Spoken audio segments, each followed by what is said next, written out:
Hello and welcome to No Rest for the Weekend. I'm Jason Godbey, and today on the program, we'll hear from the creators of a new series that premiered at this year's Tribeca Festival and actor Nora Zehetner, who stars in the new feature from Lionsgate, The Boneyard.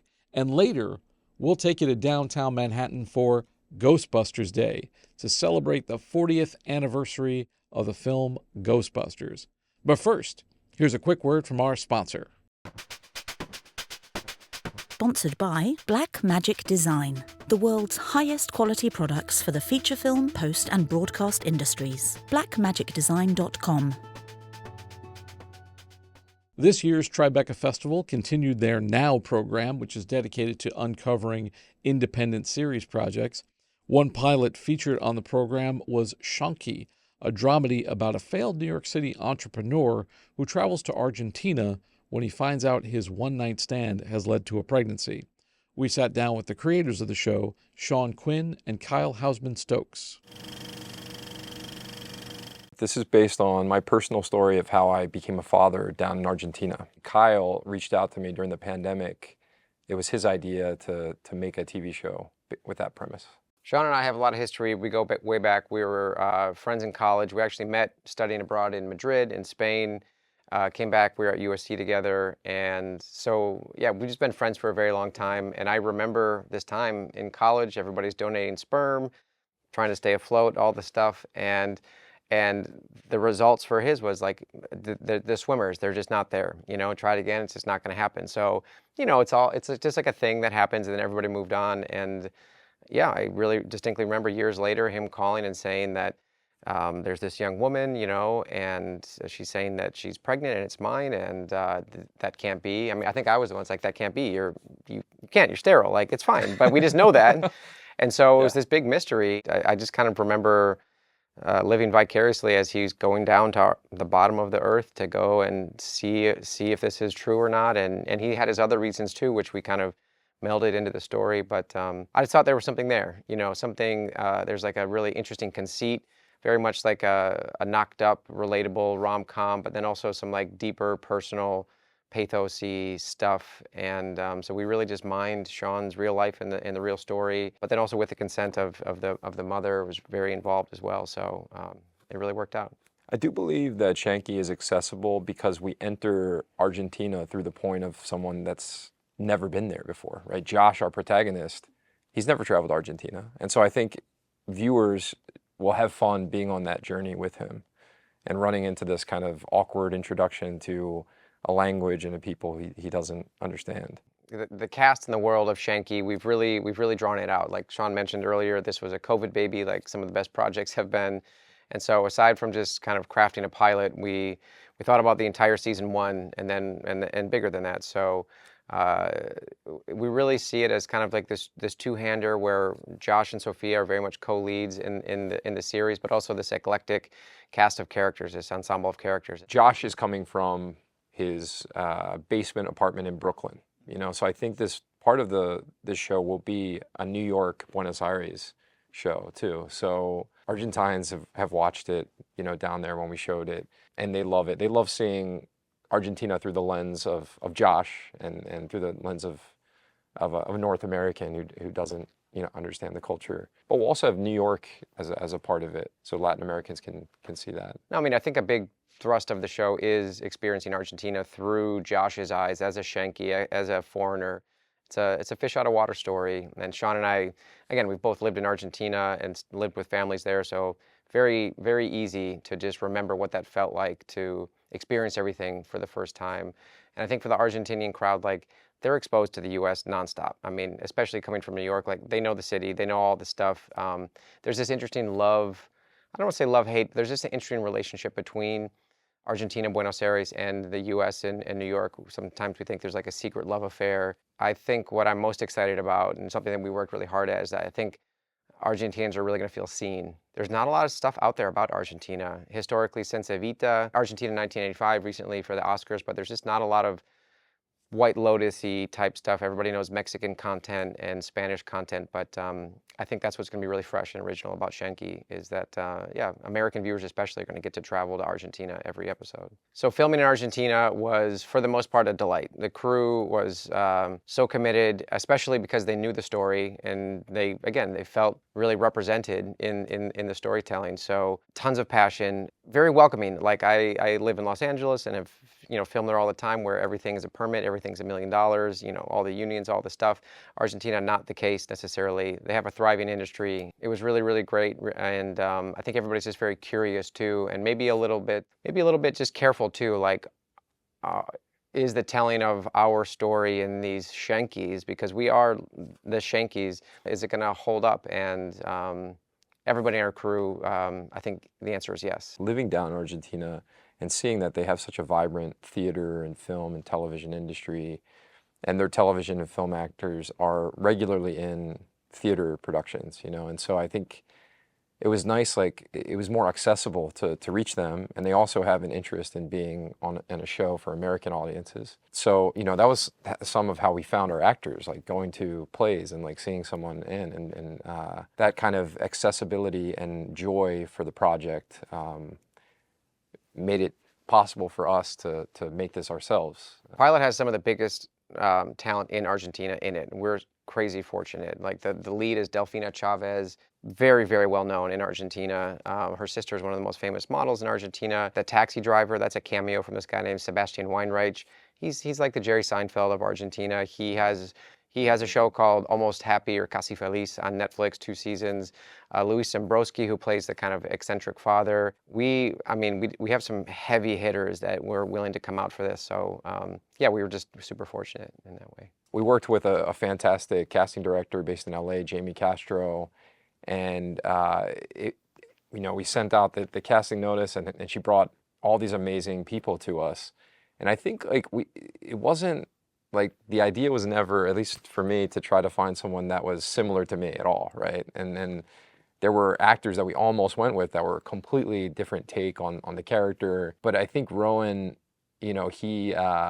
the first scene that we sent out for auditions was a more comedic one. It's the opening one. He gets into some antics there. And then the callback scene was the more dramatic one at the end. And Rowan just hit both. He could do both of those tones so well. And I think ultimately that was part of it. We also watched a short that he did. Rowan is also a talented writer and director. And he produced a short called Marcia with his brother. And it was hilarious. And we saw that and we're like, this is the guy. But it really wasn't about finding someone that could be like me, because by that point Josh was his own character, I think. Rowan Kahn is our lead. We were really looking for someone that has that leading man vibe, because he is going to carry the show as the protagonist, but also needs to be super everyman, very relatable, very blue collar, very and just like a huge heart. I think also because one of the things that we do in the pilot and the series is that we kind of flip the socioeconomic stereotype, whereas you have the rich Americans and going to some South, it's the opposite. Our protagonist is on his last dime working at a cat shelter, but because he has big beliefs, he's not really about making money. And then this woman that becomes entangled with over this pregnancy, they're like the Kennedys of Argentina with a lot of expectation and a lot of money. So we really needed someone, Rowan, that I think that viewers can relate to, but also swoon after. He can be kind of like a little bit awkward, but then also sexy at the same time. And I think more than anything else, it's a romance, right? It's a romance, and we just really need people to be on board for the Josh and Sophia love story. It's such an honor, and to be at Tribeca and be invited here and to be chosen, to be one of the few chosen. It was a great surprise. We've had an amazing time being here and meeting fellow creators and other people in the industry.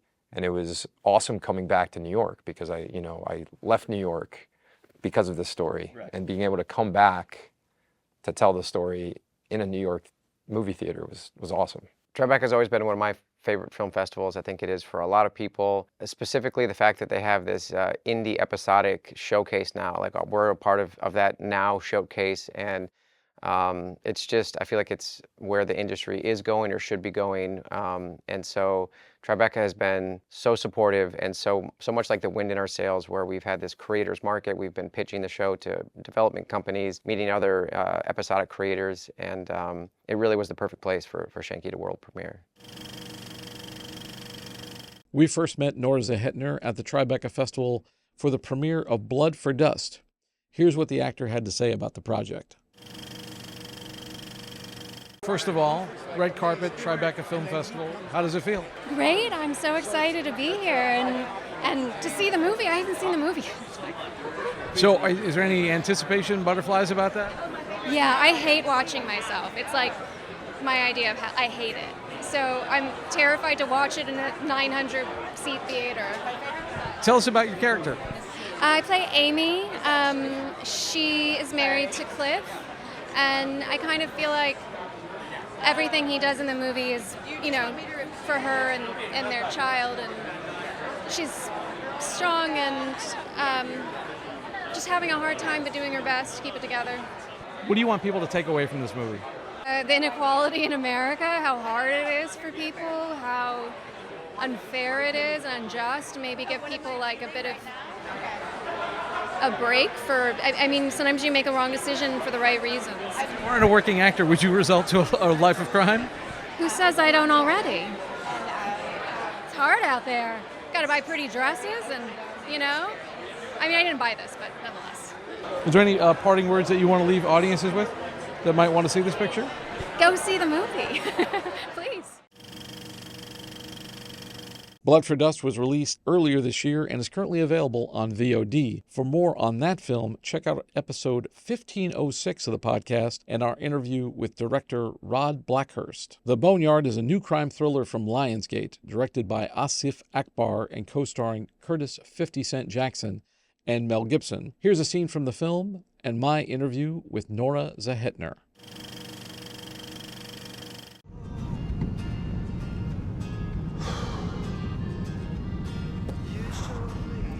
No thanks, detective. That stuff will kill you.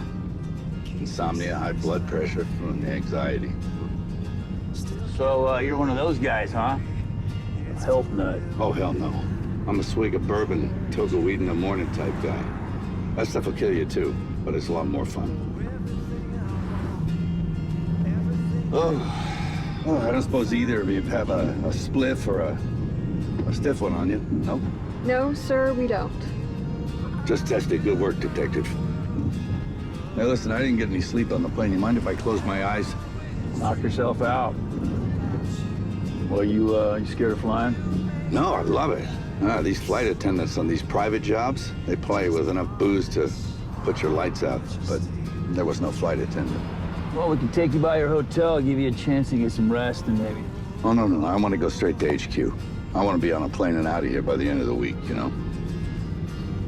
But looking at the file, I want to spend as much time on this one as I possibly can. You play golf, detectives? A little bit. You? Occasionally. You? No. If they dig any more holes in that boneyard, you're gonna have a back nine. And joining me now, she's one of the stars of The Boneyard, Miss Nora Zehetner. Welcome, Nora. Hello. How are you? I'm doing good. It's good to see you again. Last time we saw you were here in town for Blood for Dust. Yes. We interviewed Rod Blackhurst on the show for that film. And I was a little disappointed. You didn't get a lot to do in that, but you get more to do in this one, which is good. And I want to talk to you about it. But first, I was curious. You've been in show business since childhood, practically. Like, how did you get into the business? Like, what's your origin story? Well, I went to the special program where you go to college 2 years early when I was 16, but it was a math and science program. So I couldn't take anything that I was actually particularly interested in. And I was traveling to LA once a month because I was a buyer for a clothing store. And I always loved movies. Like basically I loved movies. And so I just had this idea that maybe I would move to LA and try it out because I had never actually, acted even in school. So I didn't know if that was really a thing. And so I dropped out after a year and I saved my money and I moved to LA and just sort of worked out. I think the first thing I ever saw you in was Brick. That was when I first became aware of you. But you've been working a lot since then, which is great. Coming to the Boneyard, it's a new release from Lionsgate, so congrats on that. How did you get this part? Like, what did somebody send you to read it? Like, what was your first impression of it when you heard about it? Yeah, they sent it to me to read. The character, I think at that point, was a man, and because one of the other characters was going to be a woman, and it got swapped. So it was nice because Asif and I had a conversation, and he was very open to, and Vince, to talking to me about like the changes, to make it a woman and do it with care, as opposed to just changing the pronouns. And you play a cop in this one. You play a detective, and I understand that it's based on true events.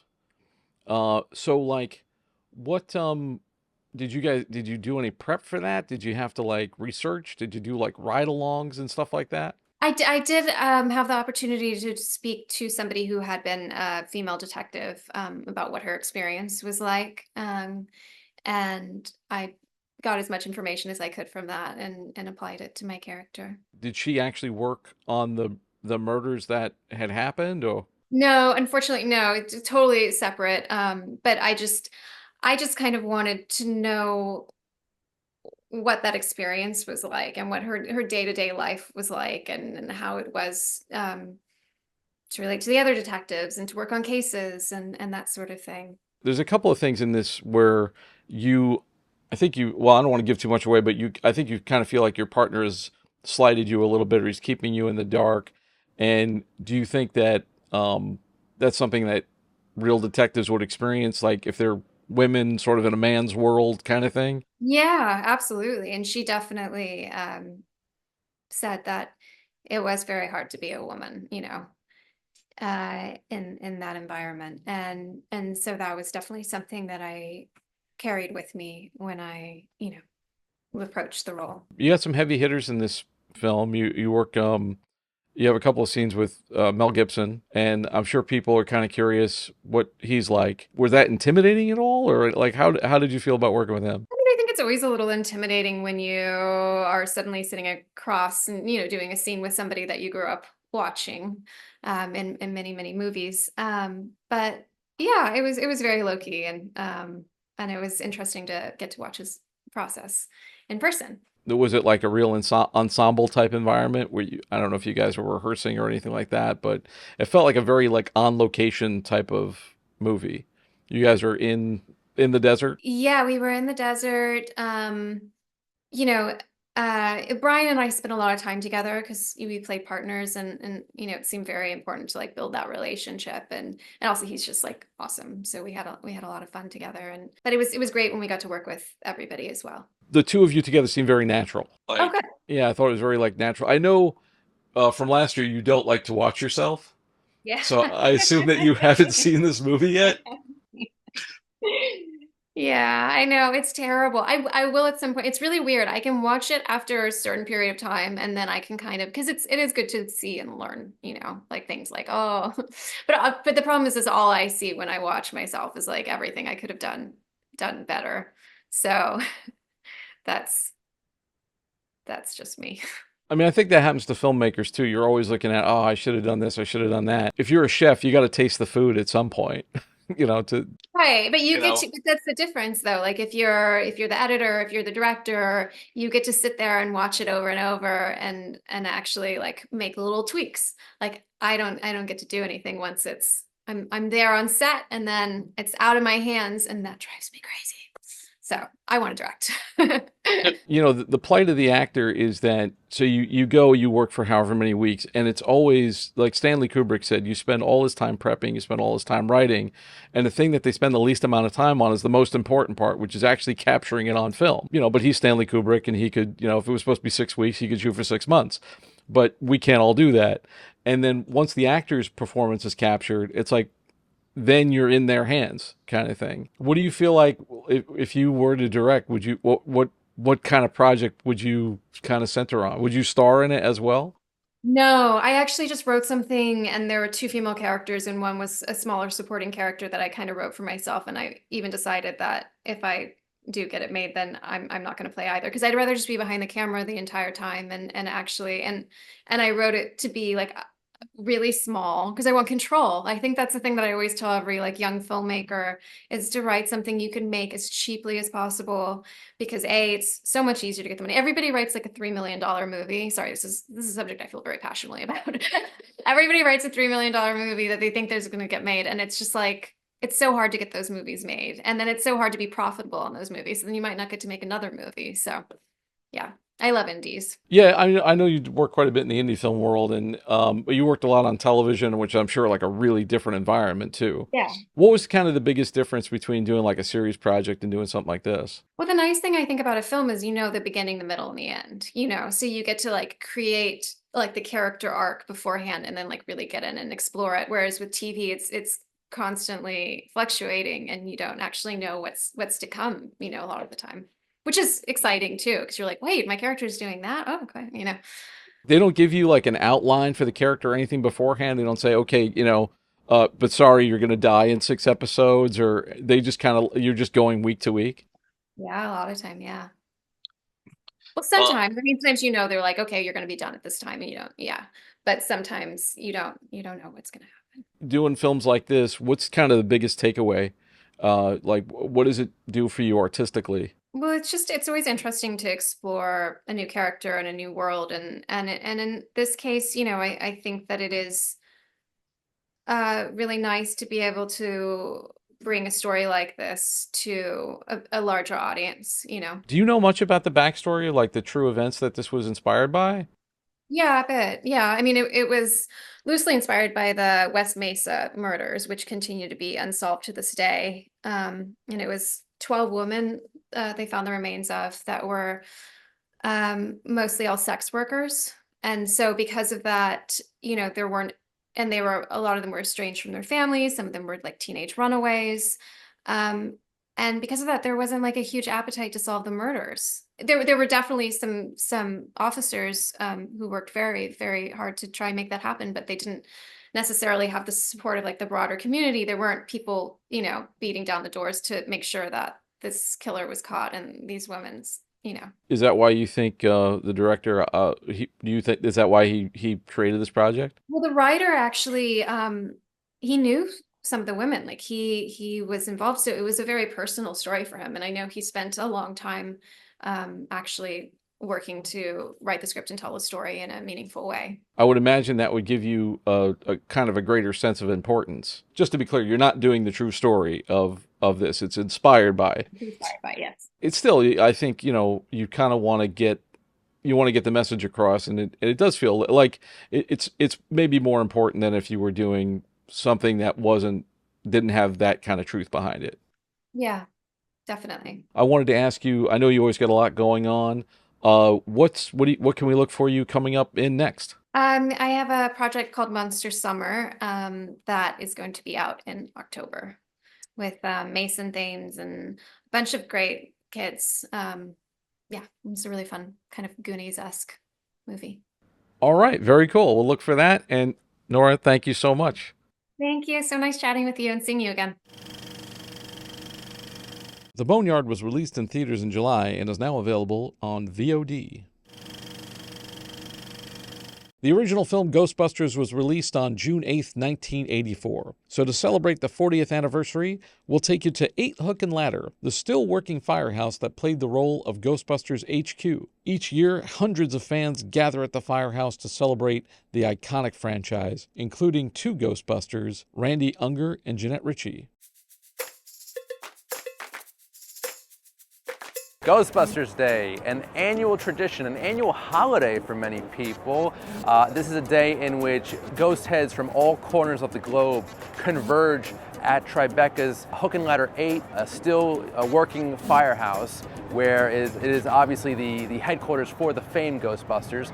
But now this is the 40th anniversary of Ghostbusters, and this is a very special event. We've got people from all over, people suited up, we've got the cars, we've got celebrities, we've got live music, and plenty of photo opportunities. Ghostbusters Day is really a celebration of all things Ghostbusters and all things good. I'm Jennette Richie, I'm a Ghostbuster. Today is the 40th anniversary of Ghostbusters the movie. It premiered back in 1984 in this state. For me personally, it brings me a lot of joy It brings me a lot of laughs, a lot of smiles. I can watch that movie endlessly and still laugh the same way I did when I was 5 years old when I first saw it for the first time.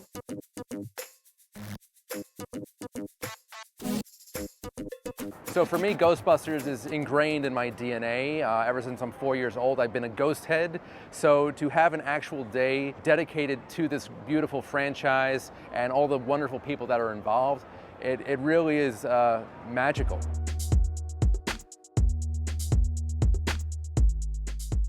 And that's all we got for you today. Thanks so much for taking this trip down the rabbit hole once again. For more of our content, including our movie reviews, visit our website, norestfortheweekendpodcast.com. Don't forget to subscribe on your favorite podcast platform or on YouTube, youtube.com/getbehindtherabbit. I'd like to thank our guests, Sean Quinn, Kyle Hausmann-Stokes, Nora Zehetner, Randy Unger, and Jennette Richie, and a big ol' thanks to our sponsor, Black Magic Design. For Behind the Rabbit Productions, I'm Jason Godbey.